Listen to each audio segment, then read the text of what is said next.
Hello friends, आप सभी का मेरे यूट्यूब चैनल में हार्दिक स्वागत है। इस वीडियो में हम MPC 005 जिसका नाम रिसर्च मेथड्स है उसका हम ऑलरेडी ब्लॉक 2 कर रहे हैं। ब्लॉक 2 का आज हम यूनिट 4 करेंगे जिसका नाम है केस स्टडी। इसमें हम क्या करेंगे, नेचर ऑफ केस स्टडी, उसके बाद उसका क्राइटेरिया क्या होता है, उसके बाद types, steps, phase and misconceptions. सबसे पहले हम करेंगे nature of case study. Case study basically क्या होता है, जिसमें सिंपल वर्ड्स में कि किसी भी एक सिंगल केस के बारे में इन डेप्थ स्टडी करना, उसके बारे में सारी इन्फॉर्मेशन हमें गेन करना। जैसे कोई न्यूरो का केस है, कोई एंजाइटी का पेशेंट है, या कोई किसी को ऑटिज्म है, कोई सेरिब्रल पैल्सी का पेशेंट है, या किसी को ऑब्सेसिव कंपल्सिव डिसऑर्डर, कोई भी किसी भी तरह की हम केस स्टडी कर सकते हैं। उसमें उस एक सिंगल केस से रिलेटेड इन डेप्थ स्टडी करेंगे, उसको हम क्या बोलते हैं, केस स्टडी। उसमें हम प्रेफर करते हैं कि एक सिंगल केस हो।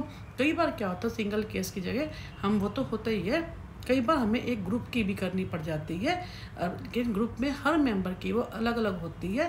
पर जैसे ये जो केस स्टडी होती है, केस स्टडी में हम सिंगल एक केस की ही हम स्टडी करते हैं। Case study provides a systematic and scientific way of perceiving or examining the events, collect data, analyze information and prepare a report। सब चीज़ों के बेस के ऊपर हम इंफॉर्मेशन कलेक्ट करते हैं। सारा कुछ होने के बाद लास्ट में जैसे हम रिसर्च में करते हैं, उसमें हम रिपोर्ट को जनरेट करते हैं। As a result the researcher may gain a sharpen understanding of why the instance happen, कि ऐसा क्यों हुआ, इंस्टेंस क्यों हुई। जैसे हमने बताया ना कि कोई किसी को कोई डिसऑर्डर, तो वो क्यों हुआ, what might become important to look at more, अभी ऐसा क्यों हुआ, और ये इसको एक्सटेंसिव बहुत ही डिटेल में उसका फ्यूचर में उसके बारे में देखना, जो एक उसके पीछे के कारण भी और फ्यूचर में इसका क्या क्या इम्पैक्ट होगा, ये बहुत इंपॉर्टेंट है हमारे को उसके बारे में स्टडी करना। तो इन्होंने कहा है कि case study trained themselves to both generating and testing. हम इसमें क्या होता है, हाइपोथेसिस जैसे हमने पहले भी किया कि एजम्पशन होते हैं, कोई टेस्टेबल प्रोपोजिशन होते हैं, ये एक एज्यूम कर लेते हैं अपनी स्टडी के सपोर्ट में कि जो है ये, इसमें हम जो हाइपोथेसिस होता है उसको जनरेट भी करते हैं, फिर उसके बाद उसको टेस्टिंग भी होती है। In other words case study should be defined as a research strategy and empirical जिसको हम जो है प्रूव कर सकें, and that investigates a phenomenon within its real life context. Real life context से रिलेटेड होता है, जो केस होगा वो रियल लाइफ के बेस पे ही हम उसको लेंगे। Case study research means single and multiple case study can include quantitative evidence, relies on multiple sources of evidence and benefits from the prior development of theoretical. Simple इन्होंने क्या है इसके बारे में लिखा हुआ है, केस स्टडी के भी बारे में। उसके बाद इन्होंने क्या क्या है कि single subject research provides a statistical framework for making inferences, कि भी जो हम एक केस की जो स्टडी करते हैं उसके बेस पे हम क्या करते हैं, पूरा फ्रेमवर्क में उसकी मेकिंग इन्फ्रेंसेस क्या होता है उसके रिलेटेड हम जो है उसकी कंक्लूजन निकालते हैं, जो हम काम करते हैं। सिंपल हम वर्ड में क्या कहेंगे कि case study can be defined as an intensive study about a person, group of people और a unit which is aim to generalise over several unit, कि हम क्या कहते हैं कि हम उस केस के जो रिजल्ट्स होते हैं उसको हम फिर क्या करते हैं पॉपुलेशन के ऊपर जो उससे मिलते जुलते केसेस होते हैं। जैसे ऑटिज्म है, ऑटिज्म के हमने एक केस को हमने स्टडी किया, तो उससे मिलते बाकी जो ऑटिज्म के जो केसेस होंगे उन पे हम कुछ हद तक उनके जो कारण जैसे हो गए ये, पर ठीक है कि हर केस की जो हिस्ट्री है वो अलग होती है, उसके जो इम्पैक्ट होते हैं वो अलग होते हैं, फिर भी कहीं ना कहीं हम उनको रिजल्ट्स को एक सिंगल जो केस होगा उसको हम उससे मिलते जुलते बाकी केसेस के ऊपर हम उसको जनरलाइज भी कर सकते हैं। साइकोलॉजिस्ट जो साइको एनालिस्ट जो सिगमंड फ्राइड है, उन्होंने इस पर बहुत काम किया, use case study method to assist his subjects in solving personality problems के लिए किया। Detailed accounts of interviews with subjects and interpretation of their thoughts, dream, उन्होंने काफ़ी उनका जो फेमस था ड्रीम एनालिसिस काफ़ी फेमस था, and action provide excellent example of case study, उन्होंने काफ़ी इस पर काम किया। एंड गाइडेंस काउंसलर जो हैं, social workers and other practitioner conduct case study for diagnosing particular. इन्होंने बताया कि जो जैसे काउंसलर होते हैं, सोशल वर्कर होते हैं, प्रैक्टिशनर्स क्या होते हैं, जो केस स्टडी के ऊपर एक पर्टिकुलर जो केस है उसको डायग्नोस करते हैं, प्रॉब्लम में रिकमेंडिंग उसकी प्रॉब्लम को डिटेल में करते हैं, फिर उसके लिए रिकमेंड क्या करते हैं, रिमेडियल मेजर जैसे डायग्नोस्टिक पर्पस के लिए। तो ये सारा केस स्टडी के बारे में ही है कि उसकी मीनिंग क्या है, डेफिनेशन हम उसको यहाँ से करते हैं। क्राइटेरिया क्या होता है, उसके लिए क्या है कि जो केस स्टडी हम करते हैं उसके क्राइटेरिया में क्या आता है कि for selection cases for the case study we often use information oriented sampling देखते हैं हमने किन केसेस के ऊपर स्टडी करनी है। Our cases are based on this only information which is mostly based on the extreme cases और typical cases, क्योंकि हम केस स्टडी किन केसेस करते हैं जो कि बड़े एक्सट्रीम होंगे, जो यूनिक होंगे, जो वो टिपिकल होंगे, उन्हीं का तो हम स्टडी करेंगे ना। ऐसे तो है नहीं हम किसी भी एक केस को लेके हम स्टडी करनी शुरू कर देंगे। और केस स्टडी बहुत इंपॉर्टेंट भी है हमारी लाइफ में। अगर हमारे को, आप जैसे अभी फर्स्ट ईयर में है, आप सेकेंड ईयर में जाएंगे, चाहे आप क्लिनिकल साइकोलॉजी लें, चाहे आप काउंसलिंग साइकोलॉजी लें, आपको इंटर्नशिप लिखनी होती है। उस इंटर्नशिप में आपको 10 केसेस के ऊपर पूरा डिटेल में उनकी सोशो डेमोग्राफिक प्रोफाइल से लेकर उनका कंप्लेंट, प्रेजेंटिंग कंप्लेंट क्या, उसकी हिस्ट्री क्या है, उसकी जो है मेंटल स्टेट एग्जामिनेशन को देखते हैं, उसके फैमिली मेम्बर्स के, उसके जहाँ अगर वो जॉब करता है तो उसके उनके साथ रिलेशन देखते हैं, और अगर बच्चा है, कोई स्टूडेंट है, तो उसका अपने पीयर ग्रुप के साथ, अपनी फैमिली के साथ रिलेशन देखते हैं। इसके अलावा उसके साथ उसके फिर जो काउंसलिंग की जाती है, अगर आप काउंसलिंग लेते हैं तो उसमें काउंसलिंग की जाती है। उसके अलावा जो है काउंसलिंग के अंदर उसको कंफर्टेबल सिट करा के कैसे उनके पूरी डिटेल उन्हीं से निकलवाई जाती है। फिर उनको रिमेडी में जो बताया जाता है, उनके लिए जो जो थेरापी उनके लिए यूज़फुल होती है वो उनको बताई जाती है। तो चाहे वो क्लिनिकल साइकोलॉजी हो, चाहे वो काउंसलिंग साइकोलॉजी, आपको दोनों में ही जो है इंटर्नशिप करनी है। उसमें 10 केसेस के ऊपर काफ़ी डिटेल में लिखना है, पूरी केस स्टडी ही करनी है। 10 case study are mandatory and 240 hours are mandatory. उन केस स्टडीज़ के लिए आपको कहीं ना कहीं NGO से, किसी हॉस्पिटल में वो करनी होती है। तो मेन क्या है कि केस स्टडी के लिए हम लोग क्या करते हैं, रैंडम सैम्पल्स होते हैं जिसमें हम, जिसके ऊपर हम स्टडी करना चाहते हैं, हमारी होती है कि हम मर्जी के हम किन के ऊपर केस करें, किन के ऊपर हम स्टडी करें। तो इसमें क्या है, एक तो क्रिटिकल केसेस के ऊपर होती है, जो बहुत ही क्रिटिकल केसेस होते हैं, एक्सट्रीम केस होते हैं, कोई डेविएंट और डिफरेंट केस होते हैं, डेविएंट होते हैं, एंड पैराडिग्मेटिक केसेस कौन से होते हैं जो कि बहुत टिपिकल होते हैं। तो मेनली हम क्या करते हैं कि केस जो एक कोई भी जो केस, एक तो यूनिक केस कोई होता है, उसके हम कोई भी केस हम ले सकते हैं। उसके अंदर सबसे पहले उसकी प्रॉब्लम क्या है, उससे रिलेटेड सारा केस के बारे में डिटेल इन्फॉर्मेशन लेते हैं, उससे डाटा कलेक्ट करते हैं, उसकी पूरा थोड़ा उसकी बारे में इन्फॉर्मेशन कलेक्ट करते हैं, क्या कॉज है, क्या इफेक्ट है आज की डेट में, जो प्रॉब्लम है जिस कारण से वो क्रिटिकल केस है या डेविएंट केस है, तो पूरी डिटेल में इन्फॉर्मेशन लेके उसके ऊपर हम स्टडी करते हैं। उसके लिए सबसे ज़्यादा इंपॉर्टेंट ये है कि हम कोई भी केस करते हैं, सबसे पहले मेंटल स्टेट एग्जामिनेशन मालूम होना बहुत ज़रूरी है, जिसके अंदर उसकी फिजिकल और साइकोलॉजिकल दोनों जो है मेंटल टेस्ट भी हम करते हैं। अब है टाइप्स में क्या है, किस टाइप की जो है केस स्टडी हम लोग लेते हैं। इलस्ट्रेटिव केस स्टडी, इसमें क्या होता है, नाम से मालूम है, इलस्ट्रेटिव, ये बहुत ही डिस्क्रिप्टिव होती हैं। और इसमें क्या होता है, जो हम केस कर रहे हैं, जो हम स्टडी कर रहे हैं, उन केसेस के ऊपर पहले उनके एक दो जो पिछले जो एग्जांपल्स होते हैं, उनके इंस्टेंसेस हैं, उनको यूज़ करके फिर हम उनके ऊपर स्टडी डिटेल में करते हैं, क्योंकि काफ़ी डिस्क्रिप्टिव होती है। They typically utilise 1 or 2 instances of an event to show what is situation like, कि वो जो हुई है उनके साथ प्रॉब्लम, जो मान लीजिए जैसे मैंने आपको बताया कि ऑटिज्म का केस है, बाय बर्थ तो होता नहीं है, बाद में होता है, तो उसके जो है पीछे के इवेंट का लेकर पूरा एग्जाम्पल लेकर फिर हम ये प्रेडिक्ट करना कि वो किस सिचुएशन में वो अब आगे फर्दर कैसे डील करेंगे, कैसे उस मतलब कि उसमें मेन ये है कि फेमिलियर, अनफेमिलियर, हर तरह की सिचुएशन के बारे में उनके साथ हम उनको एग्जाम्पल लेकर और फिर उनके बारे में डिटेल में डिस्क्राइब करते हैं। And illustrative case study are serve primarily to make the unfamiliar familiar and to give readers a common language about the topic in then है एक्सप्लोरेटरी और पायलट।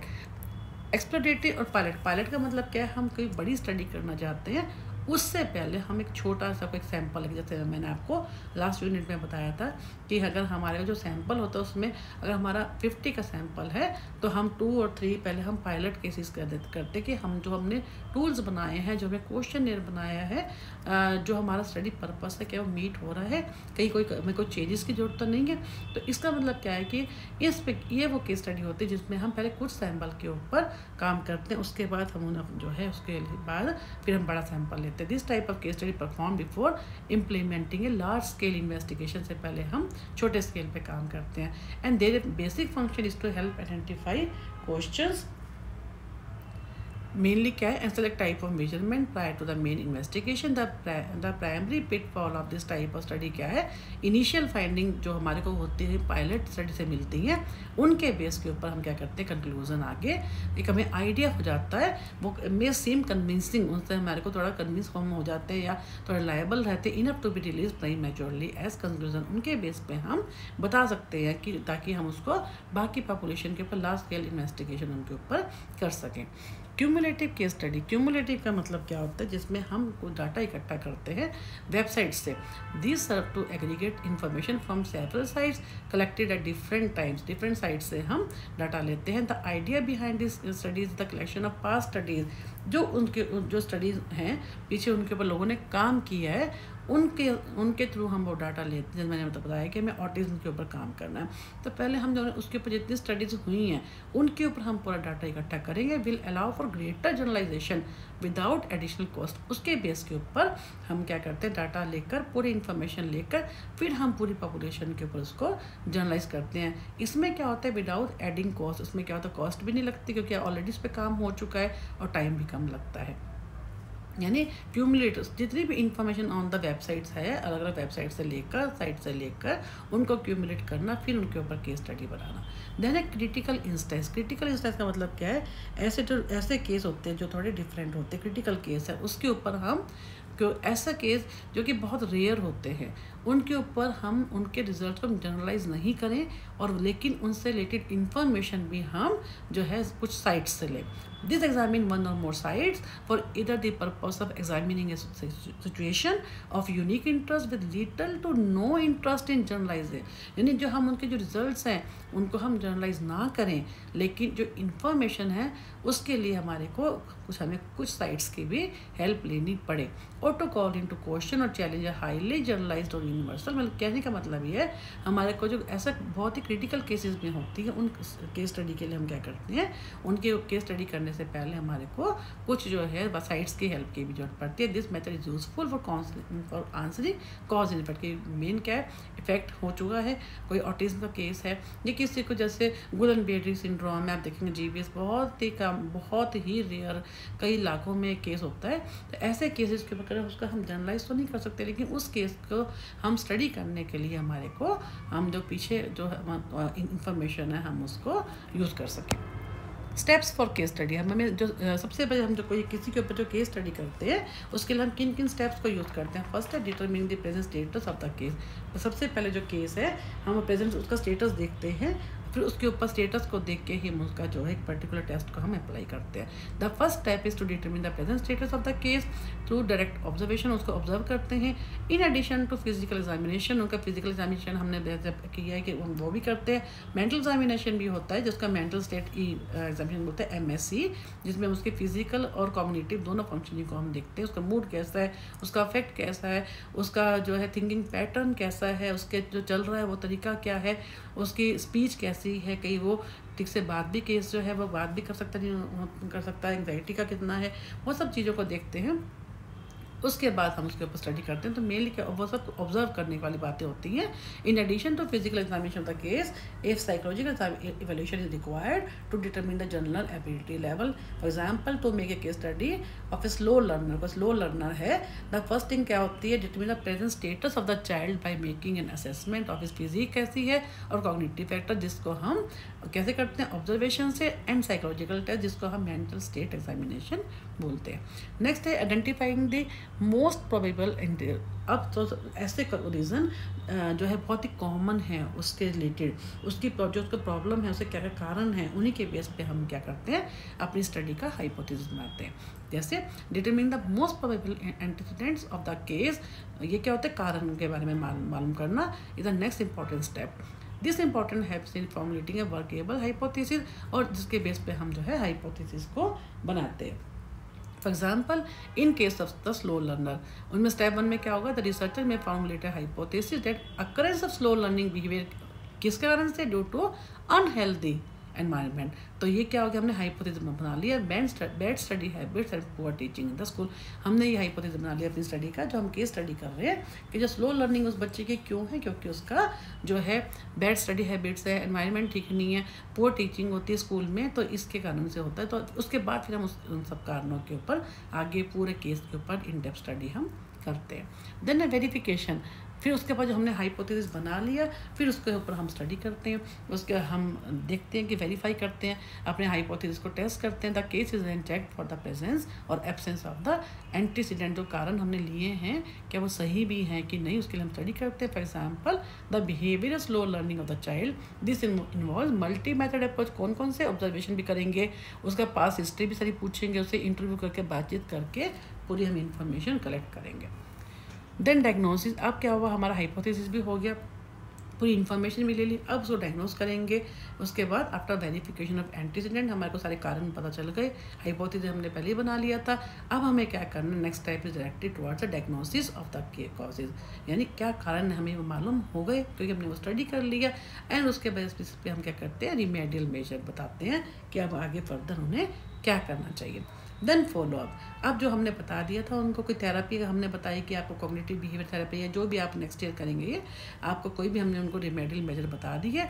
उसके बाद हम उन केसेस का क्या करते हैं, फॉलो अप करते हैं। The last step of the case study is to follow up of the case, यानी to study the impact of जो हमने उनको बताया रिमेडियल मेजर, उसका इम्पैक्ट उनके ऊपर कुछ आया भी है या नहीं आया। इफ इम्पैक्ट इज पॉजिटिव, अगर जो इम्पैक्ट आया जो हमने उनको रिमेडियल मेजर बताए थे स्टेप 4 में, अगर वो पॉजिटिव इम्पैक्ट है तो क्या हो, diagnosis is taken to be correct. इसलिए हमने जो डायग्नोस किया है वो एकदम सही है।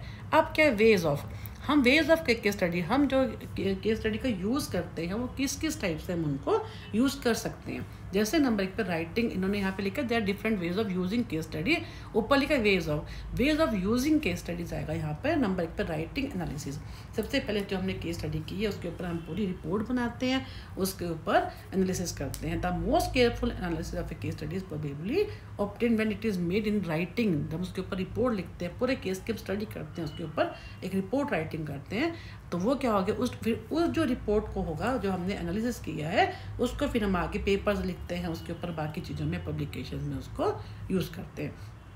फिर है पैनल ऑफ एक्सपर्ट्स। अब जो केस स्टडी होती है इसमें क्या होता है, जो केस स्टडी है कोई बहुत ही यूनिक केस है, बहुत ही क्रिटिक केस है, उसके ऊपर क्या होता है, जैसे मैंने बताया कि गुलन-बेरी सिंड्रोम बहुत ही रेयर ऐसी डिजीज़ है जो कि बहुत ही कम लोगों की होती है ना। तो उसमें वो क्या करता है, उस या कोई ऐसी प्रॉब्लम है, ऐसी डिजीज़ है जो कि सब लोगों को नहीं समझ में आ रही है या बहुत ही रेयर है, उस केस में एक एक्सपर्ट्स का पैनल बैठ जाता है, फिर वो उसके ऊपर स्टडी करता है। Although group members miss the advantages, क्योंकि उसमें क्या होता है कि उसके जो केस जो करने हैं उस केस के अंदर पहले पैनल आपस में डिस्कस करता है। Listening to a panel experts a case may be useful specially as an introduction to the case method. Case method के ऊपर पैनल जो होता है डिटेल में अपने लेवल पर वो बैठता है और उस केस के ऊपर आपस में पैनल के जितने भी लोग होते हैं वो डिस्कशन करते हैं कि फर्दर आगे उसके ऊपर कैसे स्टडी करनी है। A variation of this technique would be to bring in a panel of experts to analyze a case after a group had already done so. Next है एनालिसिस। एनालिसिस में क्या करते हैं, जो वो केस होते हैं उनके ऊपर क्या होता है, जो सिमिलर इंसिडेंट्स के जो केस होते हैं, एक जैसे जो केस होते हैं, उन बहुत सारे केसेस के ऊपर जो है ग्रुप मेंबर्स आपस में डिस्कस करते हैं, बहुत सारे केसेस के ऊपर। Another variation of case discussion is to collect from group members incidents from their experience similar to the case under consideration.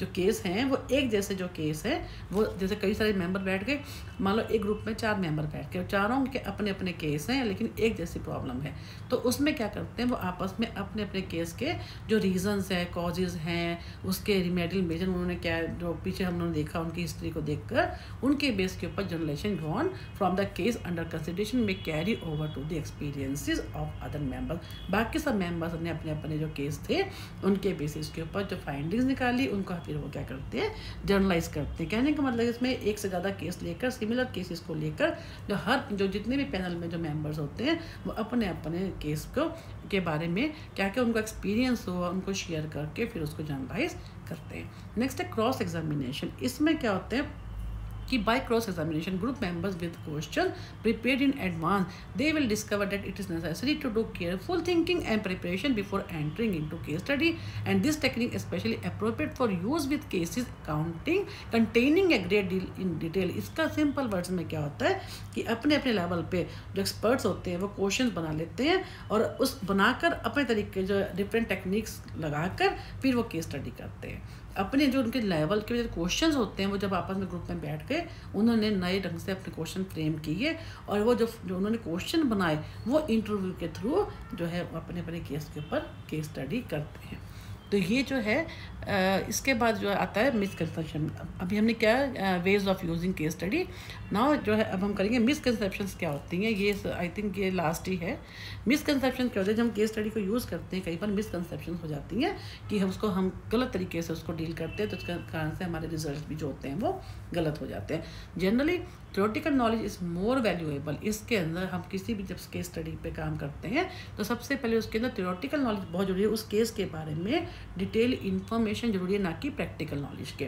Theoretical जो आप थ्योरी ले रहे हो, जिसके ऊपर आप काम कर रहे हो, more valuable than concrete practical knowledge because one can not generalize on the basis of an individual case and therefore case study can not contribute to scientific development. कई बार क्या होता है, लोग प्रैक्टिकल नॉलेज जो उनके कॉन्टैक्ट में जो बाकी लोग होते हैं उनसे बातचीत करके नहीं, पहले जो आप केस ले रहे हो पहले उस केस को, कोई ऑटिज्म का केस है मान लीजिए या कोई जो है डिप्रेशन का केस है, तो आप उनके लिए पहले उसके बारे में ऐसा क्यों होता है उनके बारे में पहले थियोरी के बारे में रीज़न सारे कारण जो है पूरा पीछे का बैकग्राउंड की डिटेल हिस्ट्री पूरा डिटेल थियोरी का पहले उनको नॉलेज होना जरूरी है। उसके बाद वो प्रैक्टिकल नॉलेज बाद में आती है, केस स्टडी बाद में होती है। पहले जिस केस के ऊपर वो स्टडी कर रहे हैं उस केस का जो रीज़न है वो किस प्रॉब्लम से है उसके बारे में थ्योरेटिकल नॉलेज होनी ज़्यादा जरूरी होती है। Then the case study is most useful for generating hypothesis को इसमें जनरेट करते हैं। वेयरएज बाकियों में हम क्या करते हैं, टेस्टिंग करते हैं और फिर थ्योरी बनाते हैं। इसमें पहले हम जनरेट करते हैं, उसके बाद जो है टेस्टिंग होती है। नेक्स्ट है द केस स्टडी में affect the bias tendency towards verification. यानी इसमें क्या करते हैं हम, जो बायस होने के chances that may affect the bias tendency toward verification, that is the tendency to confirm the researcher pre conceive notion. कई बार क्या होता है, जो केस चल लेता है वो जो बायस होता है, क्यों? क्योंकि वो जो रिसर्चर होता है वो उसके खुद के इंटरेस्ट के फील्ड का होता है। तो उसमें क्या होता है, जो वो क्योंकि वो उसका पेशेंट होता है, उसका क्लाइंट होता है, तो उसमें कई बार क्या होता है वो सब्जेक्टिव हो जाता है। जो इन्फॉर्मेशन जो गैदर करता है रिसर्चर वो अपने हिसाब से करता है, अपने इंटरेस्ट से करता है, कई बार उसमें बायस होने के चांसेस हो जाते हैं।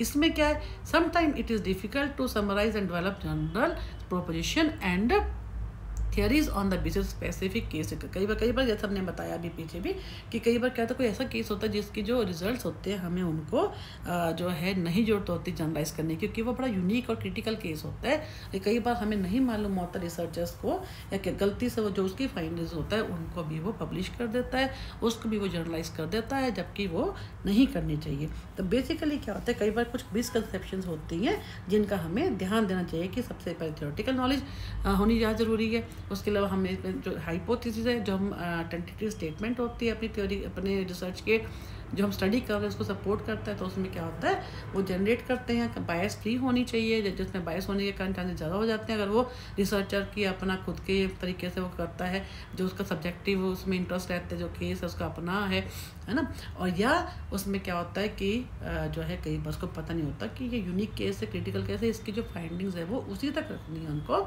जर्नलाइज नहीं करना। तो ये यूनिट 4 और ब्लॉक 2 भी हमारे यहाँ पे ख़त्म होता है। नेक्स्ट वीडियो में हम ब्लॉक 3 स्टार्ट करेंगे। और इसके अलावा मैं आपका अभी जो कि हम लोगों ने ये ब्लॉक भी कंप्लीट कर लिया और मैं आप लगातार आपको देख रहे होंगे, मैंने डिस्क्रिप्शन बॉक्स में लास्ट के पूरे जो फर्स्ट ब्लॉक है उसका एक सिंगल लिंक आपसे शेयर किया, जिसमें आपके पास 4 यूनिट के कंप्लीट आपके वीडियोस खुल जाती हैं। अब मैं इस वीडियो के बाद भी आपके पास साथ नेक्स्ट वीडियो में डिस्क्रिप्शन बॉक्स में ये डाल दूँगी, ये ब्लॉक 2 का भी, ब्लॉक 1 का भी लिंक एक सिंगल लिंक डालूंगी, ब्लॉक 2 का भी डालूंगी, ताकि आपको एग्ज़ाम के दिनों में होने वाली जो स्ट्रेस एंग्जाइटी है आप उससे बच सके। बस मैं आपसे एक चीज़ रिक्वेस्ट करती हूँ कि जिन लोगों ने मेरा YouTube channel like subscribe and share नहीं किया, मैक्सिमम करें। ऐसा करने से जो है मुझे भी मोटिवेशन मिलती है। और आप बेल आइकन का जरूर प्रेस कर दें ताकि जैसे ही मैं कोई नई वीडियो डालती हूँ तो आपके पास नोटिफिकेशन आ जाए। Thanks for watching.